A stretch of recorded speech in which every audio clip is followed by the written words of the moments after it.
Hi అండి, welcome to my channel.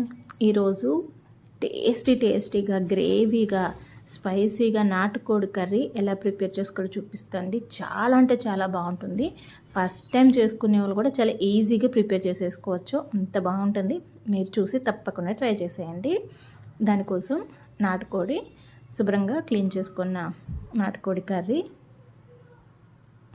మొత్తం నీట్గా కడిగేసుకొని పక్క పెట్టేసుకోవాలి. అలాగే ఒక 3 ఉల్లిపాయల్ని చిన్న చిన్న ముక్కలుగా కట్ చేసుకొని పక్క పెట్టుకున్న పచ్చిమిర్చి స్టవ్ వెలిగించుకొని కుక్కర్ బౌల్ పెట్టుకోవాలి.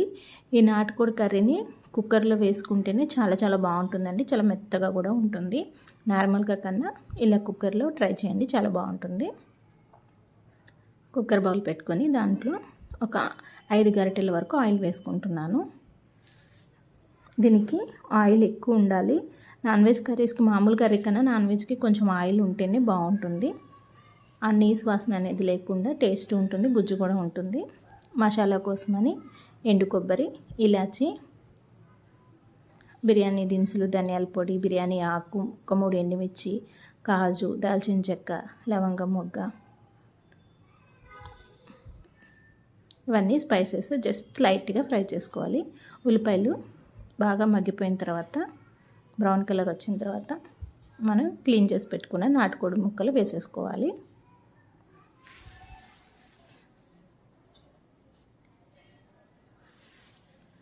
ఒకసారి కలుపుకొని మూత పెట్టుకొని ఒక 2 నిమిషాలు మగ్గనివ్వండి. ఈ మసాలా దినుసులు లైట్గా ఫ్రై చేసుకొని చల్లారి పెట్టుకోవాలి. ఇప్పుడు చికెన్లోకి అల్లం వెల్లుల్లి పేస్ట్ వేసుకొని, పసుపు వేసుకొని, రుచికి సరిపడినంత ఉప్పు వేసుకుంటున్నాను. మీకు స్పూన్ లెక్కనైతే 1.5 స్పూను ఉప్పు వేసుకోండి.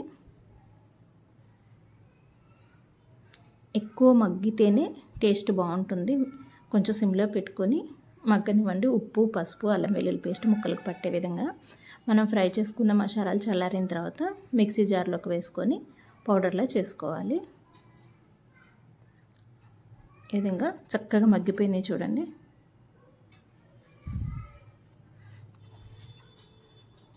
ఫస్ట్ దానికి ఇప్పటికి మనకు తేడా కనిపిస్తుంది కదా. చక్కగా సిమ్లో ఉప్పు, పసుపు వేసుకొని ఈ విధంగా మగ్గబెట్టుకోవాలి. పీస్ కొంచెం మెత్తబడుతుంది.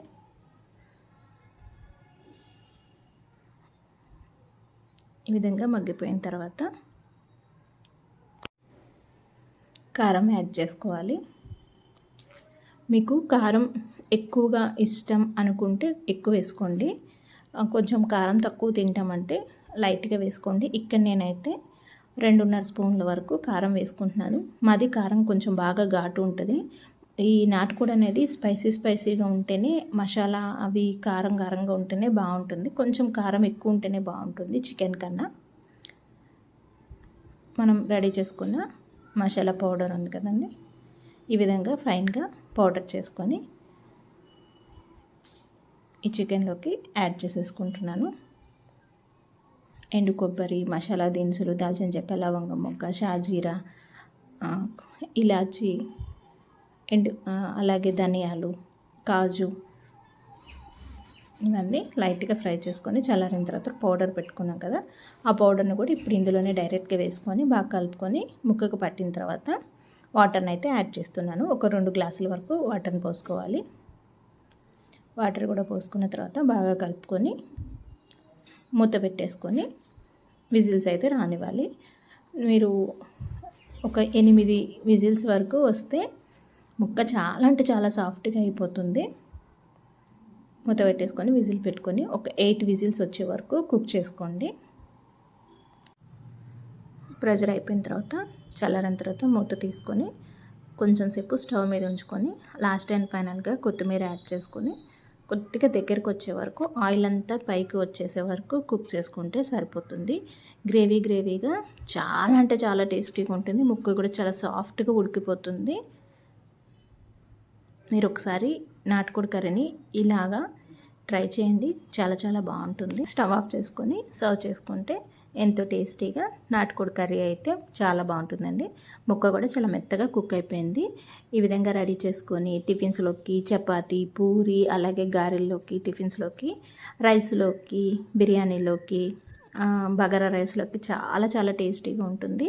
మీరు తప్పకుండా ట్రై చేయండి. నా వీడియో కనుక మీకు నచ్చితే please like, share, subscribe my channel. Thanks for watching. ఇలాంటి మరిన్ని వీడియోల కోసం నా ఛానల్ని తప్పకుండా సబ్స్క్రైబ్ చేసుకోండి, వాచ్ చేయండి.